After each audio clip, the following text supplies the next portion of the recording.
Welcome and hello to this particular program and covering module number C on HRD, Development of Human Resources. As the word indicates, the focus is on development. HR, human resources, are to be developed for achieving the organizational goals. Why they need to be developed? Because tomorrow they have to become leaders of the organization or the sections or the regions which they may be called upon to lead. So HRD primarily aims at ensuring that individuals are developed to become professionals. Hence, we must look at this term called professional. This module covers all such areas which will focus on the area of developing a professional. Now, who is a professional? Subrata Bagchi, in his book, The Professional, has covered the qualities required for a professional. Subrata Bagchi, in his book, The Professional, has covered this subject beautifully. He cites therein the story of an individual who has developed to be a celebrity over a period of time, and two qualities which stood out were, one, ability to function unsupervised. He was on his own. The number two, completing the allotted job competently within a time frame. That is what is meant by the execution. Now these two qualities, if combined in an individual, it can be said that he is a professional. There are so many professionals around us. If we go near them and if we ask them, they may not be able to pinpoint as to what is that quality which made them the professional. But as far as others are concerned, they can comment on. When Ratan Tata retired the other day from the Tata Group of companies as its chairman, some leading CEOs commended the qualities carried by Mr. Ratan Tata. They include, one, courtesy, second one, decency, and the third one is humility. These were the three qualities which people recalled: courtesy, humility, and decency. What a beautiful word, decency, decent behavior. This we have been taught from childhood, but where we have lost it in our own course of time, our own course of career. Now, in regard to our Prime Minister, Dr. Manmohan Singh, it has been always said, he personifies the quality of humility, civility, and forbearance. Qualities immensely needed for a professional. The aim of HRD finally is to ensure that the individuals come to possess qualities like this. Because of such HCF factor, the humility, civility, and forbearance, our Prime Minister during the last 10 years did not have even one occasion where he had to say sorry for some of his statements. On the other side, you will find day in, day out, people coming out and apologizing and regretting for their statements. The lack of professionalism. Now, let us go back a little more into history, though it may not be directly relevant in today's world. That example is highly acceptable in most of the forums. Let us go to Lord Ram. It has been said about Sri Ram that he used to be always a Purva Bhashi, a Smita Bhashi, and a Mita Bhashi. Purva Bhashi means a person who is able to talk before or he starts the conversation. Smidhabashi, he talks smilingly. And thirdly, Midhabashi, he talks in a limited manner. Qualities of professional, qualities of leaders whom we will admire. Now let us see in this process through HRD whether one will be able to develop such qualities. So with that, let us enter the subject. In this unit we will be covering HRD, the role of training and development, attitude development, role of transaction analysis, emotional quotient or intelligence, Johari window, career path planning, and self-development. All these questions, all these topics are individually relevant from the examination angle also. One is examination angle, the other one is the career angle. Let us focus on both. Now what is the role of HRD function? The HRD function is to acquire and sharpen capabilities to perform better, develop general capabilities of individuals, develop an organization culture on employees' development for organizational growth. Organizational growth through employees. That is to be achieved through HRD, human resource development.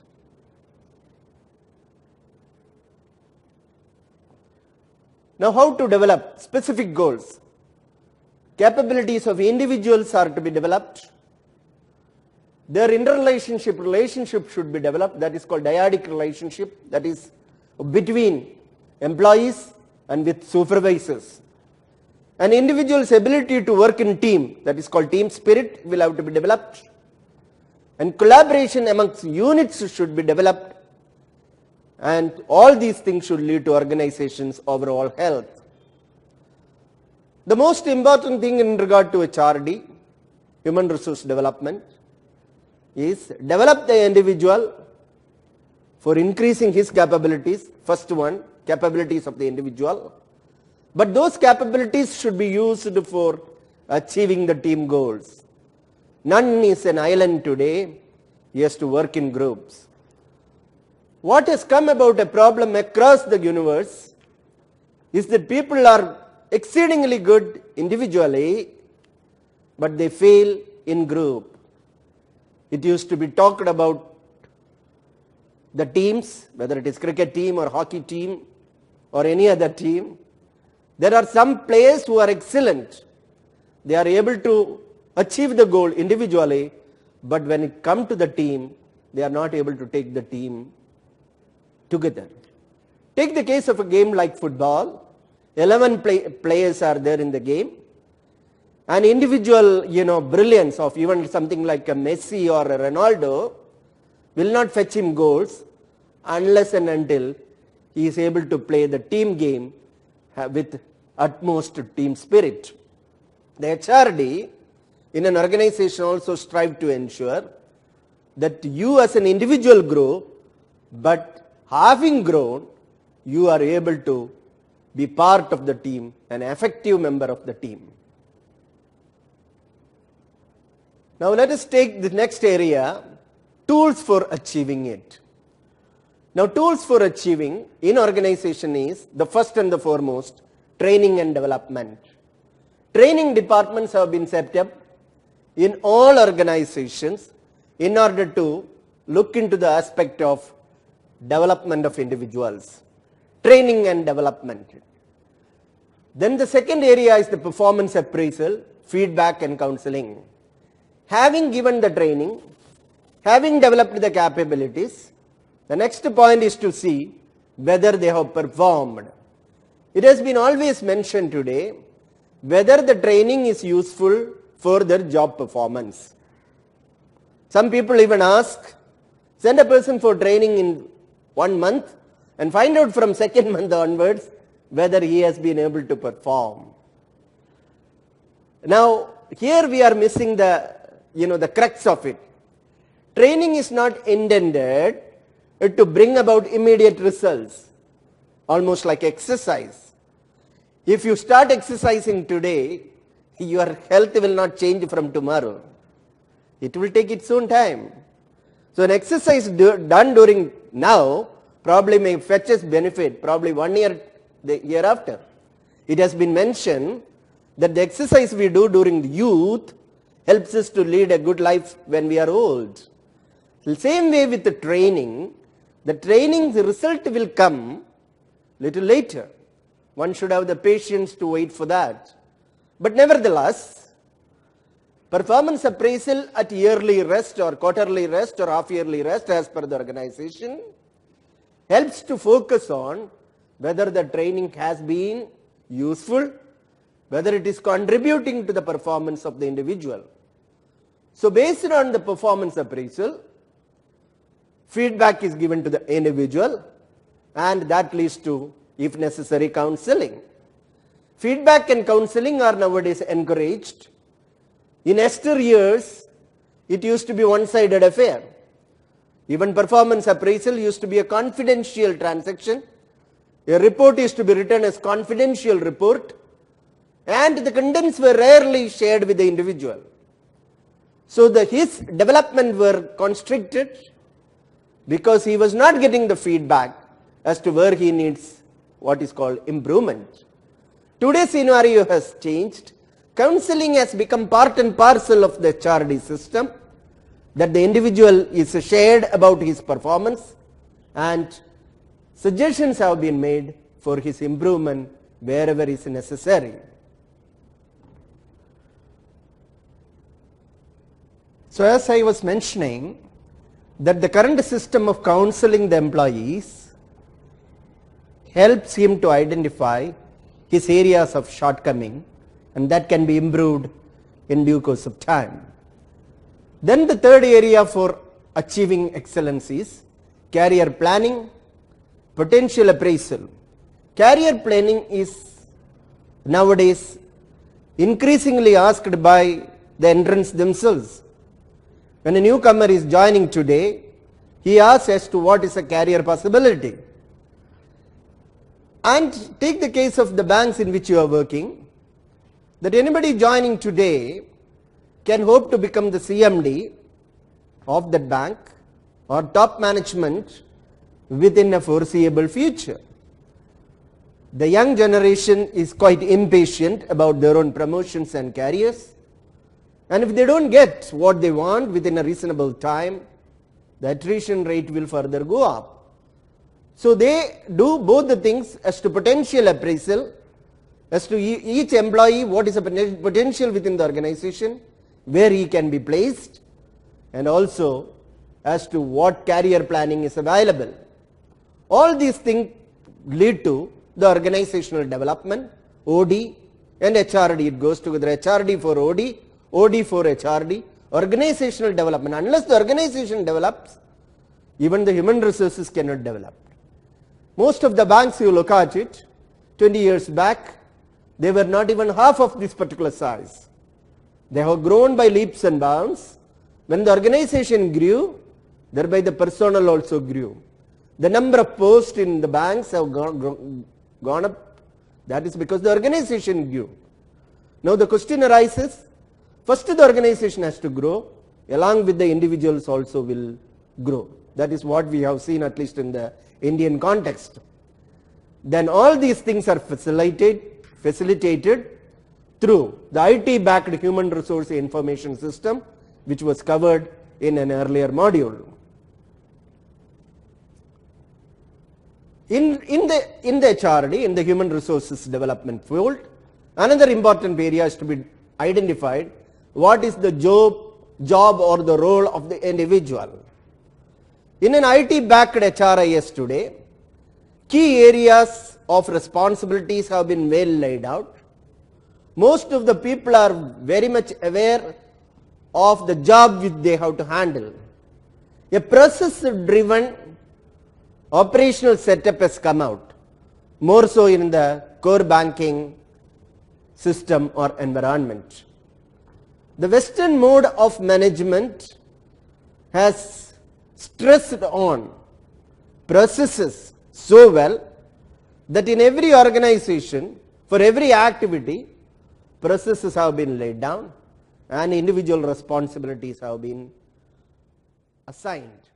The advantage of this is that many of the activities can be measured almost like a factory, and since it can be measured, monitoring becomes easy. Since monitoring becomes easy, the managing also becomes easy. So it has been said now, what cannot be measured cannot be monitored, and they are trying to ensure that each and every activity is brought to the zone of measurement, howsoever difficult it may be. So that leads to job description in detail, job specifications in detail. Because of that, job evaluation becomes easy. Task, job, position, role, work role analysis techniques have been introduced so that KRA could be, key performance areas could be identified. Now in most of the organizations, the KRA is defined in the beginning of the year.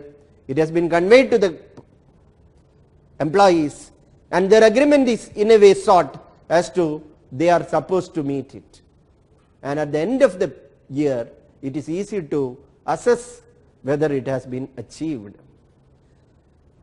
Now training and development departments have been set up, as I mentioned earlier, in all the organizations, and there is something like identification of training needs is attempted first. That is what is called the TNA, training need analysis. Here a consensus is arrived at from the functional head and also with the controlling head, and what are the trainings which are required during a particular year and how it should be approached. Then conduct of actual training. That of course is the biggest challenge now, getting the right trainers, right training environment, training setup, and a willing participants to attend that particular program. Not passive participants, participants who comes only because they have been nominated. That is not what we want. A participant should come to the training with a passion, with an interest to learn. That is the conduct of training. Then thereafter evaluation of training. Now most of the trainings, they have brought about different types of evaluation. Some people want to conduct an examination at the end of it. Some people want to take a viva on the end of it. Some people want a project report at the end of it. Different methods are being attempted to find out whether the training inputs have been properly received. After all, there is an investment in training, and there is always a feeling that training is done, as it used to be said in the olden days, training for the sparables and by the sparables and of the sparables. Now that is not the intention of training. Training should be for people who want training, and training by the people who have got the capability to the training, capability to train, and the organization value that. Unless and until we give value to the function of training, even the motivation of the trainers may not be to the desired extent. Unless and until the trainer is motivated, definitely the training will not be effective. So the third point, the evaluation of training, is a double-edged sword. We have to understand what type of participants are coming.